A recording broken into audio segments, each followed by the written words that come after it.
Talk 1. Harvard School Commencement Speech, June 13, 1986. Harvard School, Los Angeles. In a vow that students the world over may hope he renounces, Charlie delivered the one and only graduation speech I will ever make in 1986 at the Harvard School in Los Angeles. The occasion was the graduation of Philip Munger, the last of 5 Munger family sons to matriculate at this prep school, originally an all-boys institution, and now the coeducational school called Harvard Westlake. Despite Charlie's self-effacing protestations about lacking significant public speaking experience, he demonstrates imposing rhetorical talents in this short speech. We also get a good taste of both Charlie's value system and his wit. Most graduation speakers choose to lay out a prescription for attaining a happy life. Charlie, using the inversion principle he recommends in the speech, compellingly makes the opposite case by setting forth what a graduate may do to reach a state of misery. For those of you who want to remain unenlightened and mirthless, do not, under any circumstances, read this selection. Now that Headmaster Beresford has selected one of the oldest and longest-serving trustees to make a commencement speech, it behooves the speaker to address 2 questions in every mind. 1. Why was such a selection made? 2. How long is the speech going to last? I will answer the first question from long experience alongside Beresford. He is seeking enhanced reputation for our school in the manner of the man who proudly displays his horse that can count to 7. The man knows that counting to 7 is not much of a mathematical feat, but he expects approval because doing so is creditable, considering the performer is a horse. The second question, regarding the length of the speech, I am not going to answer in advance. It would deprive your upturned faces of lively curiosity and obvious keen anticipation, which I prefer to retain, regardless of source. But I will tell you how my consideration of speech length created the subject matter of the speech itself. I was puffed up when invited to speak. While not having significant public speaking experience, I do hold a black belt in chutzpah, and I immediately considered Demosthenes and Cicero as role models, and anticipated trying to earn a compliment like Cicero gave when asked which was his favorite among the orations of Demosthenes. Cicero replied, "The longest one." However, fortunately for this audience, I also thought of Samuel Johnson's famous comment when he addressed Milton's poem Paradise Lost, and correctly said, "No one ever wished it longer." And that made me consider which of all the 20 Harvard School graduation speeches I had heard that I had wished longer. There was only one such speech, given by Johnny Carson, specifying Carson's prescriptions for guaranteed misery in life. I therefore decided to repeat Carson's speech, but in expanded form with some added prescriptions of my own. After all, I am much older than Carson was when he spoke, and I have failed and been miserable more often and in more ways than was possible for a charming humorist speaking at a younger age. I am plainly well qualified to expand on Carson's theme. What Carson said was that he couldn't tell the graduating class how to be happy, but he could tell them from personal experience how to guarantee misery. Carson's prescription for sure misery included 1. Ingesting chemicals in an effort to alter mood or perception, 2. Envy, 3. Resentment.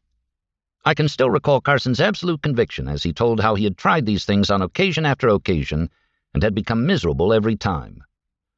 It is easy to understand Carson's first prescription for misery, ingesting chemicals. I add my voice. The 4 closest friends of my youth were highly intelligent, ethical, humorous types, favored in person and background. 2 are long dead, with alcohol a contributing factor, and a third is a living alcoholic, if you call that living. While susceptibility varies, addiction can happen to any of us through a subtle process where the bonds of degradation are too light to be felt until they are too strong to be broken. And yet I have yet to meet anyone in over 6 decades of life whose life was worsened by fear and avoidance of such a deceptive pathway to destruction. Envy, of course, joins chemicals in winning some sort of quantity prize for causing misery. It was wreaking havoc long before it got bad press in the laws of Moses. If you wish to retain the contribution of envy to misery, I recommend that you never read any of the biographies of that good Christian Samuel Johnson, because his life demonstrates in an enticing way the possibility and advantage of transcending envy. Resentment has always worked for me exactly as it worked for Carson. I cannot recommend it highly enough to you if you desire misery. Johnson spoke well when he said that life is hard enough to swallow without squeezing in the bitter rind of resentment. For those of you who want misery, I also recommend refraining from the practice of the Disraeli Compromise, designed for people who find it impossible to quit resentment cold turkey. Benjamin Disraeli, as he rose to become one of the greatest prime ministers, learned to give up vengeance as a motivation for action, But he did retain some outlet for resentment by putting the names of people who wronged him on pieces of paper in a drawer. Then, from time to time, he reviewed these names and took pleasure in noting the way the world had taken his enemies down without his assistance. Well, so much for Carson's 3 prescriptions. Here are 4 more prescriptions from Munger. First, be unreliable. Do not faithfully do what you have engaged to do. If you will only master this one habit, you will more than counterbalance the combined effect of all your virtues, howsoever great. If you like being distrusted and excluded from the best human contribution and company, this prescription is for you. Master this one habit, and you will always play the role of the hare in the fable, except that instead of being outrun by one fine turtle, you will be outrun by hordes and hordes of mediocre turtles, and even some mediocre turtles on crutches. I must warn you that if you don't follow my first prescription, it may be hard to end up miserable even if you start disadvantaged. I had a roommate in college who was and is severely dyslexic, but he is perhaps the most reliable man I have ever known.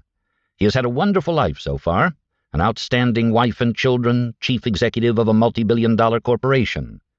If you want to avoid a conventional, main culture establishment result of this kind, you simply can't count on your other handicaps to hold you back if you persist in being reliable.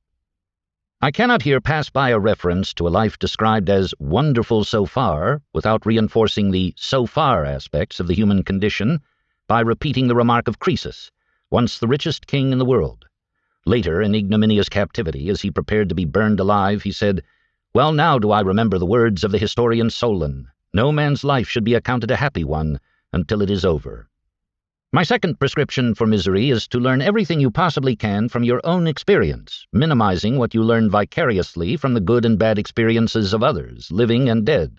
This prescription is a sure-shot producer of misery and second-rate achievement. You can see the results of not learning from others' mistakes by simply looking about you. How little originality there is in the common disasters of mankind. Drunk driving deaths, reckless driving maimings, incurable venereal diseases, conversion of bright college students into brainwashed zombies as members of destructive cults, business failures through repetition of obvious mistakes made by predecessors, various forms of crowd folly, and so on. I recommend as a memory clue to finding the way to real trouble from heedless, unoriginal error, the modern saying, if at first you don't succeed, well, so much for hang gliding. The other aspect of avoiding vicarious wisdom is the rule of not learning from the best work done before yours. The prescription is to become as non-educated as you reasonably can. Perhaps you will better see the type of non-miserable result you can thus avoid if I render a short historical account. There once was a man who assiduously mastered the work of his best predecessors, despite a poor start and very tough time in analytical geometry. Eventually, his own work attracted wide attention, and he said of his work, "If I have seen a little farther than other men, it is because I stood on the shoulders of giants." The bones of that man lie buried now in Westminster Abbey under an unusual inscription. Here lie the remains of all that was mortal in Sir Isaac Newton. My third prescription to you for misery is to go down and stay down when you get your first, second, or third severe reverse in the battle of life. Because there is so much adversity out there, even for the lucky and wise, this will guarantee that in due course you will be permanently mired in misery. Ignore at all cost the lesson contained in the accurate epitaph written for himself by Epictetus. Here lies Epictetus, a slave, maimed in body, the ultimate in poverty, and favored by the gods. My final prescription to you for a life of fuzzy thinking and infelicity is to ignore a story they told me when I was very young about a rustic who said, "I wish I knew where I was going to die, and then I'd never go there." Most people smile, as you did, at the rustic's ignorance and ignore his basic wisdom.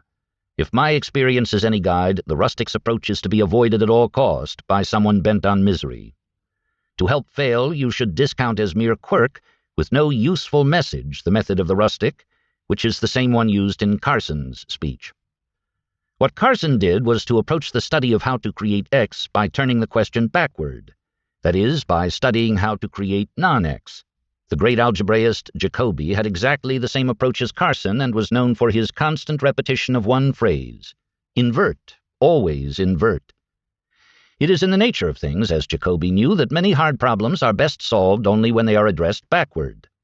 For instance, when almost everyone else was trying to revise the electromagnetic laws of James Clerk Maxwell to be consistent with the motion laws of Newton, Einstein discovered special relativity as he made a 180-degree turn and revised Newton's laws to fit Maxwell's. It is my opinion, as a certified biography nut, that Charles Robert Darwin would have ranked near the middle of the Harvard School graduating class of 1986. Yet he is now famous in the history of science. This is precisely the type of example you should learn nothing from if bent on minimizing your results from your own endowment. Darwin's result was due in large measure to his working method, which violated all my rules for misery, and particularly emphasized a backward twist in that he always gave priority attention to evidence tending to disconfirm whatever cherished and hard-won theory he already had.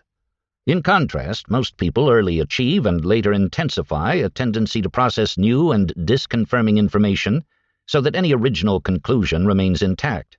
They become people of whom Philip Wylie observed, "You couldn't squeeze a dime between what they already know and what they will never learn."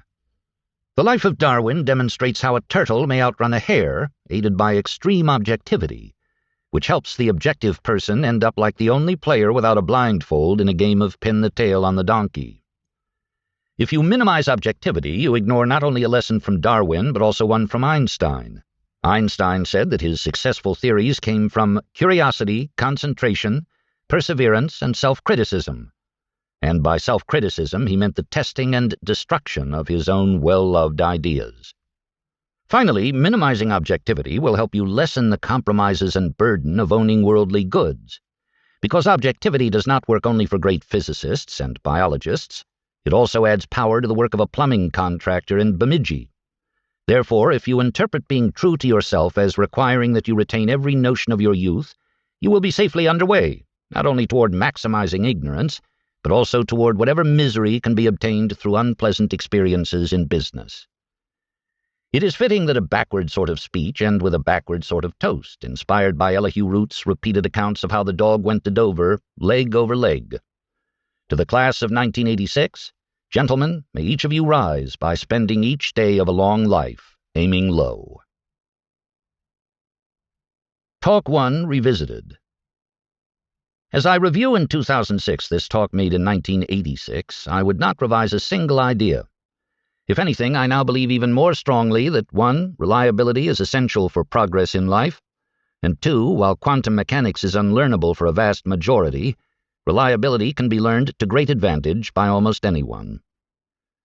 Indeed, I have often made myself unpopular on elite college campuses by pushing this reliability theme. What I say is that McDonald's is one of our most admirable institutions. Then, as signs of shock come to surrounding faces, I explain that McDonald's, providing first jobs to millions of teenagers, many troubled over the years, has successfully taught most of them the one lesson they most need: to show up reliably for responsible work. Then I usually go on to say that if the elite campuses were as successful as McDonald's in teaching sensibly, we would have a better world.